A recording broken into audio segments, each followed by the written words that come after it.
Alrighty, listen up PvP players, Dune Awakening just got a new update and we're going to be going through all the new changes, including new tier 6 resources being available in the PvE sections of the Deep Desert, randomized respawn timers for loot, plastinium tier crafting components being available from Imperial testing stations, and so much more. So stay tuned and let's jump into this.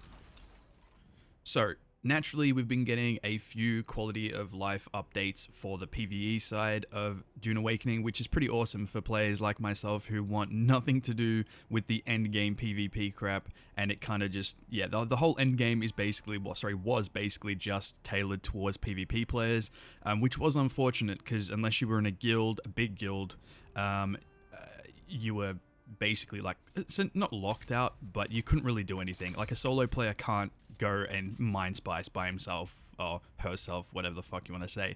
But yes, we do actually get a few good quality of life changes in the update. So this is update 1.1.15.0.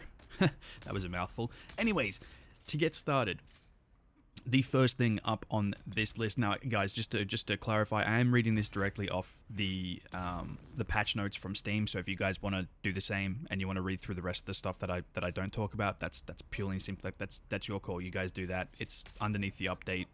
Yeah, just read it. Anyways, so the first thing on our updated list is tier 6 resources can now be collected across a wider area in the PvP part of the Deep Desert. Now let that sink in. So you can now get the tier 6 materials within the the air quote A section of the Deep Desert. So if you guys didn't know, the Deep Desert is broken down into a 9x9 grid, so 81 squares, fucking ridiculously large, right?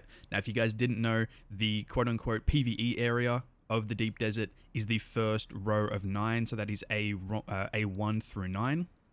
So you are now going to be getting the tier 6 resources within A1 through to 9.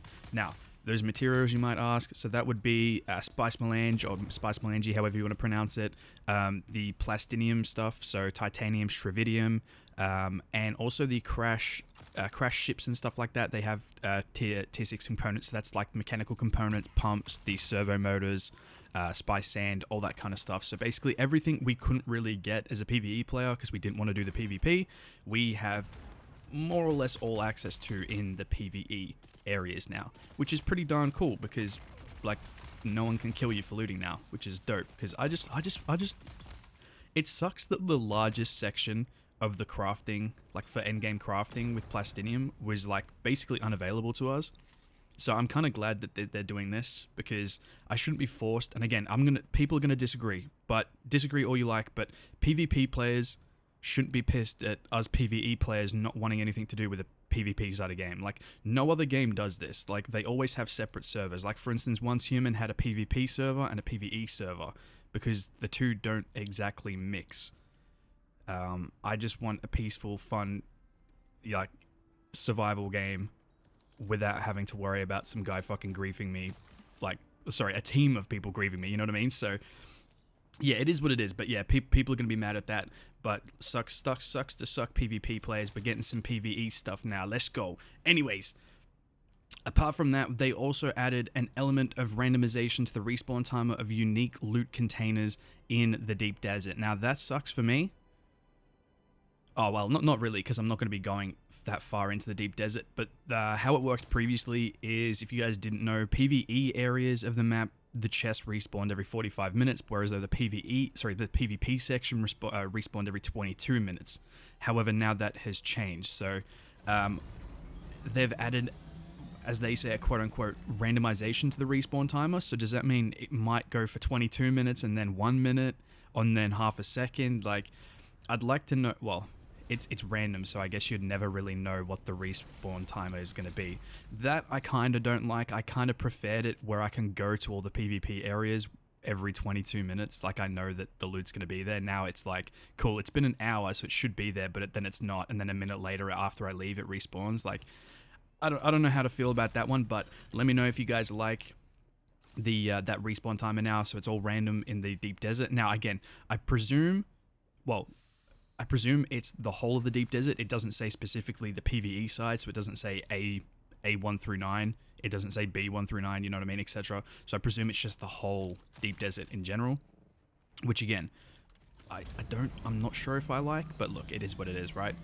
Now, the Plastinium tier crafting components have also been split up to drop based on content location. So, Imperial testing stations, caves, or shipwrecks, with each of them dropping their own sections of components. So, fallen shipwrecks and buried treasure can also drop components from any location. So, I presume now in the PvE area, so again, A1 through 9, we're going to be now getting Plastinium tier components from those places. So, for instance, you know yourself, if you go to a specific testing station, for instance, whether it be in Haga Basin or the Deep Desert, you know you can get specific, like, for instance, in the top end of Haga Basin, you can get Ornithopter parts and Scout Ornithopter parts, Assault Ornithopter parts as a rare drop from Imperial testing stations. So I presume this is going to be the exact same. So you're going to get, like, top tier stuff randomly from those locations, which is honestly a perfect way to keep players, like, interested in the game, because now even like myself, I can now just keep farming those Imperial testing stations and shipwrecks to get better loot, or have a chance of getting, like, I don't even know, some like tier 6 Scout Ornithopter wings or something like that, you know what I mean, which I don't have access to because I couldn't get any of the parts, which honestly I think is a good quality of life change, like I said, for PvE players like myself.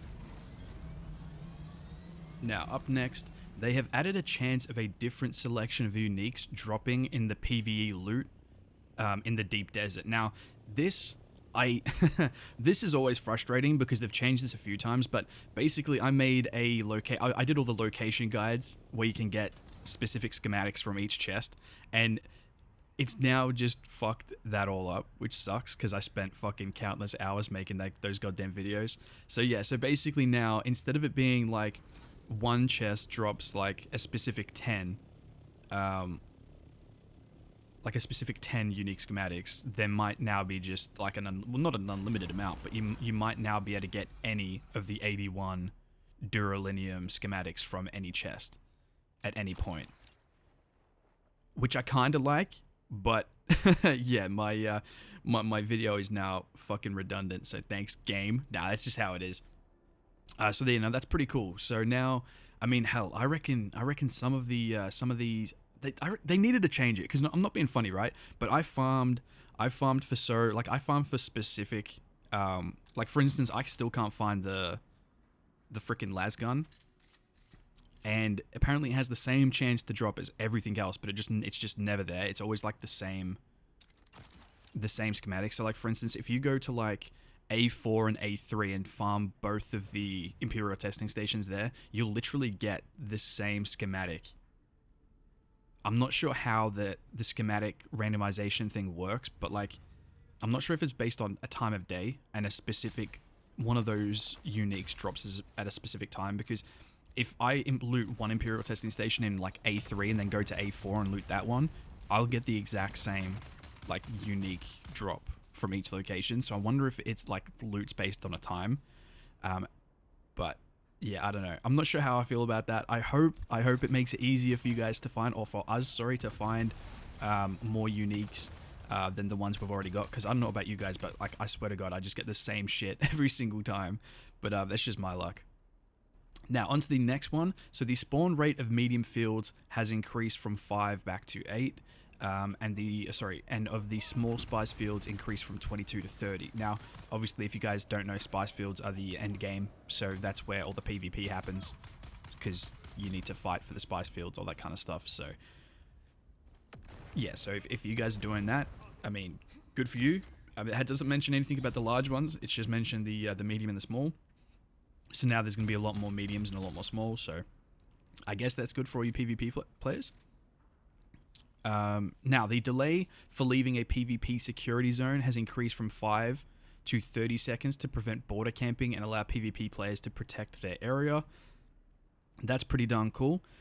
I don't know if this will It sounds good. I genuinely don't know if it's going to be good for PvP players. I'm sorry. I like I said, I tend to have shaders like blinders onto the PvP side of this game.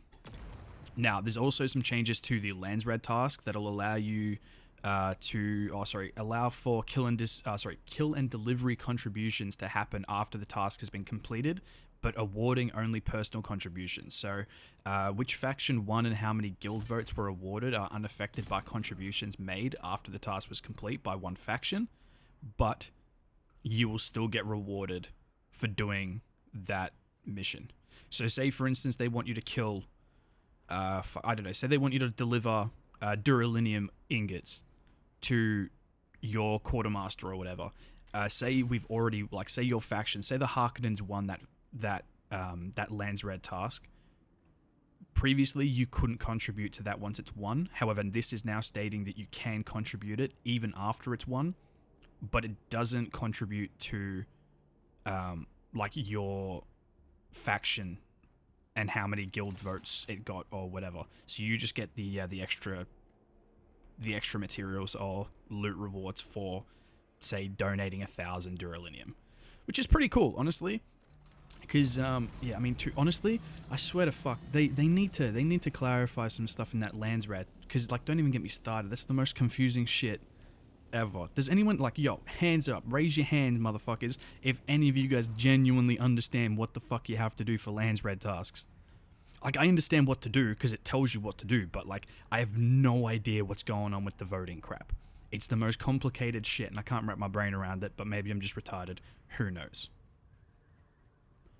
Alrighty, guys. Now, that was all the juicy side of things. Other than that, they've just improved the game stability, which is awesome. They've been doing that, like, a couple times a week. They've reduced the cases where the sandworm can push vehicles under terrain. That's good. Never happened to me, but I'm sure it was an issue. And they've added a new audio alert for PvP zone changes, which I think is genius. Because, like, if you're not paying attention and you fly or you drive into a PvP zone, you don't literally know you're in a PvP zone. So, like, that little, if you're all freaking doom scrolling on Instagram, driving with one hand or some shit, and you drive into a PvP zone, you wouldn't know. So I kind of like this new audio alert. I mean, the chances of it happening, I mean, yeah. I mean, look, if you're doom scrolling and you're not watching where you're going, I mean, that's kind of on you, boo. But, hey, whatever.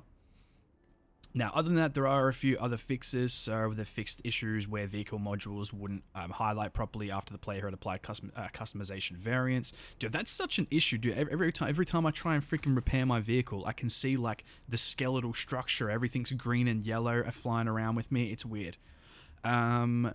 Yes, but other than that, there's like five more dot points on there, guys. It's not really worth going into. I don't really care about the fixes. It was mainly about the PvE Deep Desert endgame situation. So that's a win for us, guys. Like I said, personally, I do recommend that they would go down the separate server route where there's a server for PvP and there's a server for PvE. Personally, I think that works. It worked on Once Human. It could work on Dune Awakening. I mean, hell, you can get the best of both worlds. I can have a world in PvE where I can just do my nice playthroughs and I can just focus on me and the enemies and have a nice, like, story-driven game. And then if I want to, or if you want to, you can then go into PvP, do the exact same, but just focus on the more player versus player kind of scenario. But yeah, look, I don't know. I don't think they're going to go down that route. I wish they would. Hopefully, fingers crossed. But yeah, let me know what you guys think to these changes. Are you guys now, like, especially you PvE players, are you guys now more confident to go into the PvE zones now, knowing that you can get tier 6 resources, you can get more unique containers, more unique schematics, you can also get plastinium, so tier 6 crafting components in chests from, like, Imperial testing stations and caves. Yeah, let me know down below in the comment section how you guys are finding that. And you PvE players, you guys just shush. You guys get everything. Stupids. Anyways, that's enough from me, guys. I'll see you all in the next Dune Awakening video.